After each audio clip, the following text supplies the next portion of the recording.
Texte de Lord Sheran, transmis par Channeling. Ce soi-disant amour universel.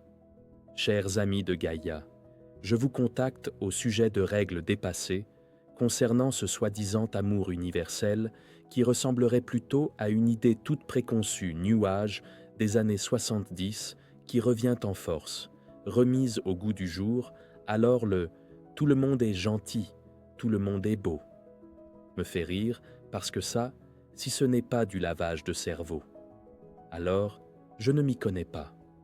Non, pas tout le monde présente des signes de gentillesse et de beauté intérieure, le reste ne m'appartient pas de juger. On peut avoir du caractère et non un mauvais caractère. On peut avoir de l'humour et non avoir recours à la moquerie. La dérision n'est pas toujours conseillée, surtout quand elle se fait aux dépens des autres. Alors, le tout le monde est amour. Oui, j'y adhère, mais dans quelles conditions? Prenons l'exemple de la colère. On dit qu'elle n'est pas bonne conseillère.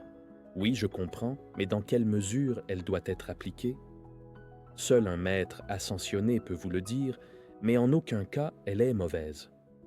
C'est comme une arme. Je ne suis pas pour, mais chez nous, il y a des moyens de défense qui ne tuent pas et ne blessent pas, et parfois, nous sommes obligés de nous en servir. Alors qui est mauvais? Qui est gentil? Qui est beau? Qui est amour? Dans quelles conditions peut-on se dire être dans l'amour? Qu'est-ce que l'amour? Où se situe-t-il cet amour, ce respect? Quand peut-on se défendre sans attendre l'intervention divine?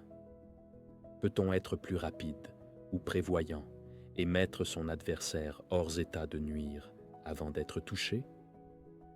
Tous ces sujets sont tous aussi nombreux à traiter ou à négocier, mais avec réflexion. Et là, on peut dire que l'on fait du cas par cas. Oui, on peut. Toute énergie néfaste ou qui peut le devenir doit être maîtrisée et transformée, voire remplacée par son caractère, avec un positionnement clair et ferme, puis la suite en découle avec logique. Une colère peut être nécessaire si elle est maîtrisée. Une défense peut être nécessaire pour immobiliser l'autre afin qu'il écoute et qu'il se calme. L'humour peut être nécessaire pour désamorcer une bombe s'il est dirigé avec amour et non pour se faire entendre ou blesser. La franchise peut être de rigueur pour se positionner avec justesse, surtout si elle est dite avec réflexion en des termes choisis pour ne pas blesser ou vexer. Je pense que tout est possible, mais avec la réflexion. Vos actes, vos paroles sont le résultat de la lumière que vous avez en vous.